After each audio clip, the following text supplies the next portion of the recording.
Selamat pagi anak-anak yang Tuhan kasihi, seluruh kerabat, seluruh sahabatku. Senang sekali kita bisa berjumpa lagi di dalam minggu ini. Kalau kemarin kita merayakan Paskah ya, memperingati Paskah. Saya lebih suka dengan kata memperingati. Memperingati Paskah boleh dilayani oleh Kak Rita. Hari ini berjumpa kembali dengan saya. Mari sebelumnya kita naikkan dulu pujian Selamat Pagi Bapa.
Mari kita berdoa.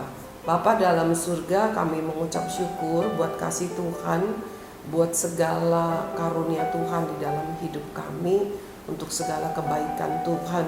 Kalau kami masih di dalam minggu-minggu mengingat kematian dan kebangkitan-Mu, kami lebih lagi mengucap syukur karena kasih-Mu sampai hari ini. Bukan hanya di kayu salib, tapi sejak dari kayu salib sampai saat ini kami merasakan kasih Tuhan yang luar biasa.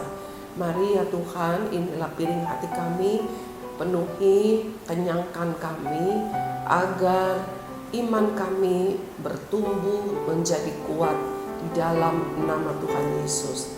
Amin. Para kerabat, sahabatku, dan seluruh keluarga besar SKBB tentunya, minggu ini kita masuk di dalam satu tema besar yang berjudul salib. Ya, salib, bukan salibkan dia, tapi salib. Kalau kemarin firman Tuhan tentang arti salib, hari ini tentang salib adalah anugerah. Ya, salib adalah anugerah. Salib, saya kebetulan memakai kalung salib ya. Salib merupakan selalu identik, selalu dihubungkan, bahkan memang menjadi ciri, menjadi tanda dari orang yang percaya kepada Kristus. Gak bisa dihindari, sehingga orang yang menolak Kristus, dia akan sangat anti, sangat menolak, sangat takut dengan segala sesuatu yang berbentuk salib. Ya, dengan segala sesuatu yang bentuknya seperti salib begitu. Ya, padahal kita tahu bahwa kekristenan, orang yang percaya kepada Tuhan Yesus, tidak menyembah salib. Saya ulang sekali lagi ya, tidak menyembah salib, tidak menyembah patung Yesus ataupun patung-patung tokoh-tokoh Alkitab lainnya, ya. Karena percaya kepada Kristus adalah percaya kepada Tuhan yang tidak berbentuk jasmani, tetapi roh adanya. Dia bukan zat seperti zat cair, zat padat, zat gas, ya, tapi dia merupakan roh. Ya, dia adalah satu roh yang kudus. Dan salib, ya, salib itu merupakan satu ya tindakan nyata. Mari yuk daripada bingung-bingung ya, kita mau bahas firman Tuhan. Sekali lagi judulnya adalah salib adalah anugerah. Mengapa salib merupakan anugerah? Artinya anugerah buat siapa? Untuk kita. Anugerah buat saya dan setiap yang mendengarkan firman Tuhan ini, dan setiap orang yang mengaku percaya kepada Kristus di seluruh dunia, bahkan kepada setiap orang yang tidak mengenal Kristus dan menolak Kristus. Wow, artinya buat setiap manusia yang ada di dalam dunia ini, bukan untuk seekor hewan atau sebatang tumbuhan, tetapi dikhususkan untuk setiap manusia yang ada di dunia ini. Mari kita membaca firman Tuhan dalam Galatia 3 ayat yang ke-13. Ya, mengapa salib adalah anugerah buat kita? Saya akan bacakan Galatia 3 ayat yang ke-13. Kristus telah menebus kita, kalau kita artinya saya dan setiap yang lainnya, menebus kita dari apa? Dari kutuk hukum Taurat dengan jalan menjadi kutuk karena kita. Jadi begini, hukum Taurat berkata, kalau mata kamu berdosa nih, yang sebelah kanan cungkil, ya. Karena kalau ada mata yang berdosa, semuanya tidak berdosa, kamu gak bisa masuk surga. Lalu kalau tangan kanan ini mukul orang, mencuri, potong tangannya. Karena meskipun semuanya tidak berdosa, tapi tangan ini mencuri, gak bisa masuk surga. Supaya bisa masuk surga, dipotong tangannya. Kira-kira hukum Taurat seperti itu. Kalau ada orang yang berbuat jahat kepada saya boleh balas. Ya, banyak sekali hukum Taurat yang membuat kita tidak mungkin diselamatkan, lepas dari kerajaan maut, neraka. Kalau minggu kemarin kita sudah belajar tentang sorga dan neraka, saya percaya tidak ada satupun yang saat ini telah mendengarkan firman Tuhan tentang sorga dan neraka masih mau memilih neraka. Ya, lalu bagaimana kita bisa masuk ke sorga? Karena sorga adalah tempat yang kudus, tidak ada satu titik dosa pun dapat masuk ke dalamnya. Di dalam diri kita sudah ada benih dosa. Ya, di dalam diri kita sudah ada benih dosa. Dari sejak Adam dan Hawa jatuh ke dalam dosa, setiap manusia yang lahir, anak bayi yang lahir, dia sudah berdosa. Bukan seperti dikatakan adalah kertas putih yang belum berdosa. Tidak, dia memang belum melakukan dosa, tapi sudah ada benih dosa. Ya, jadi adik bayi yang baru lahir sudah ada benih dosa di dalamnya. Memang belum melakukan dosa, tetapi bisa melakukan dosa tanpa diajarkan oleh orang tua. Mari, dengan demikian sesungguhnya hidup kita tidak dapat lepas dari dosa. Kita hidup di dalam kutuk dosa. Kita hidup di dalam kutuk dosa.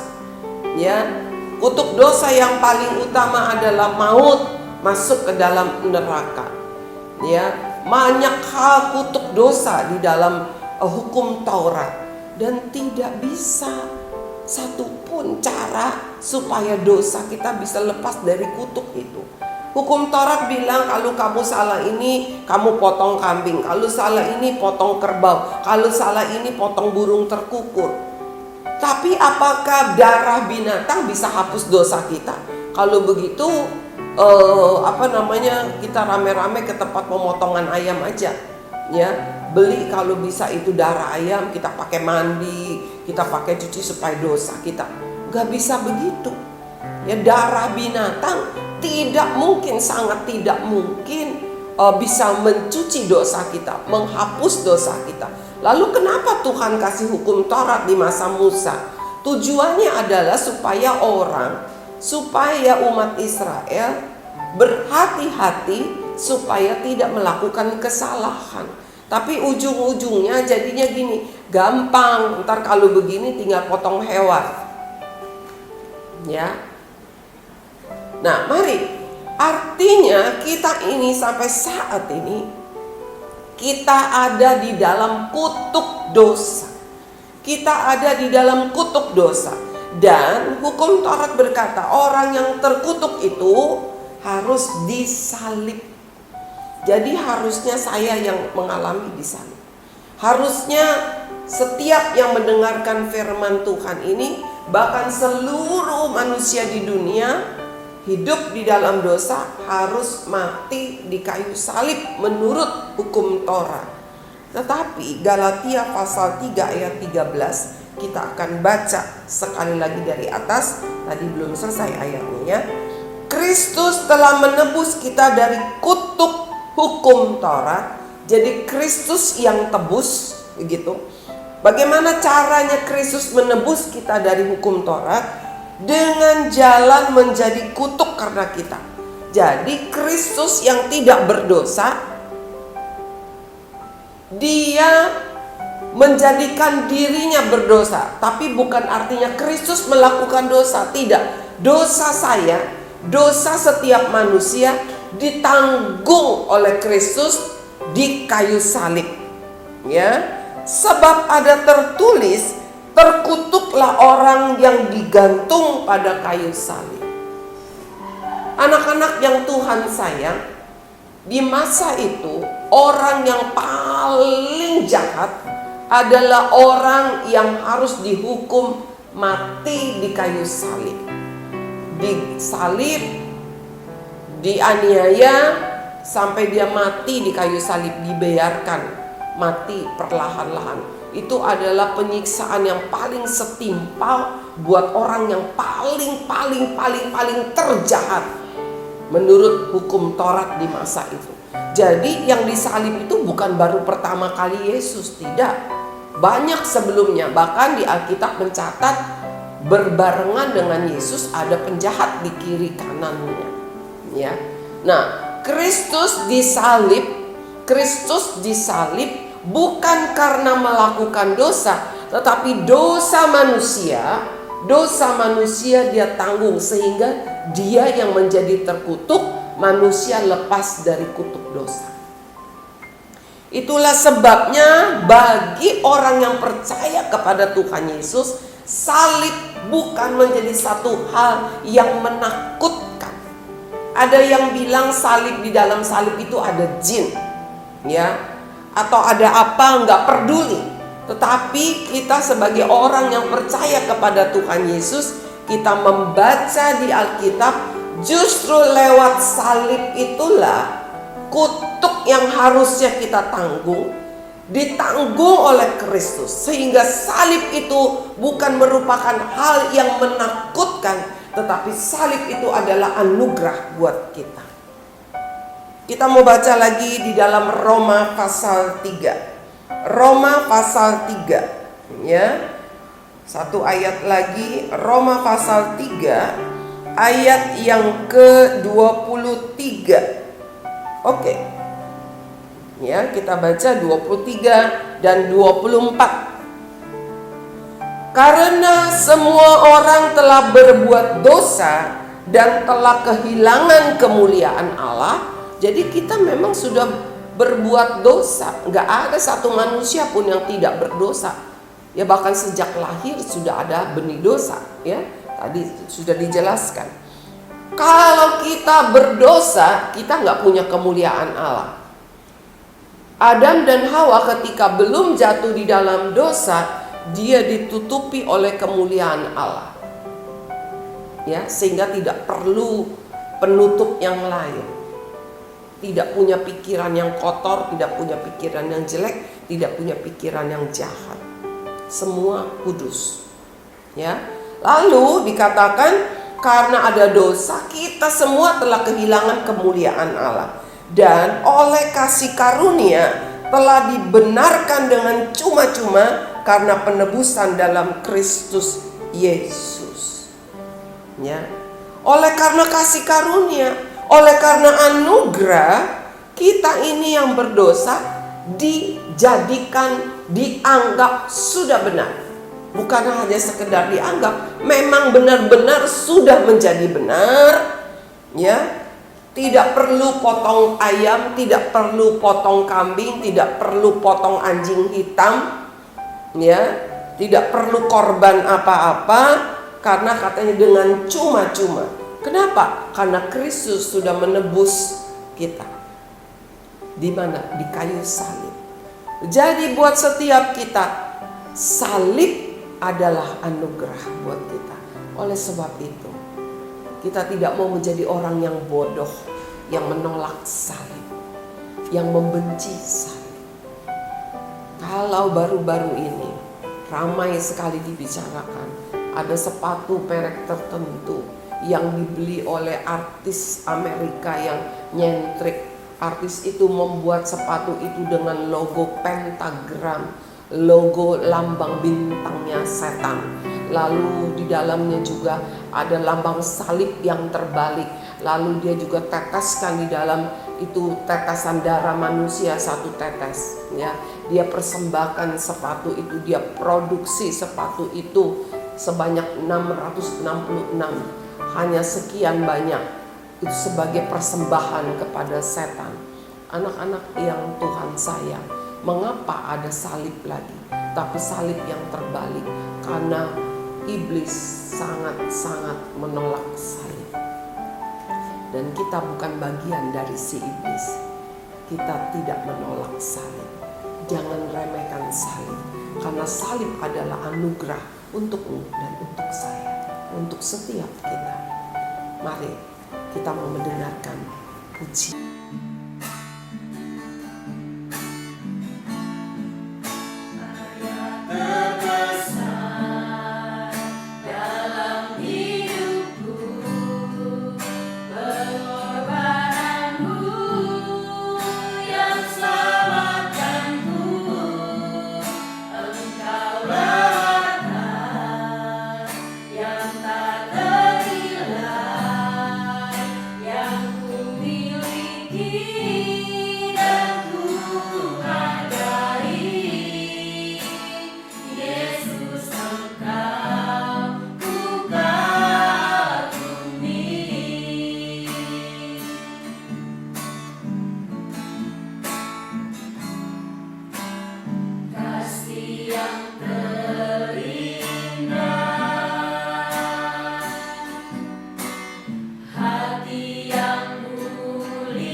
Pujian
Bapa dalam surga, kami mengucap syukur buat kasih Tuhan yang sangat luar biasa.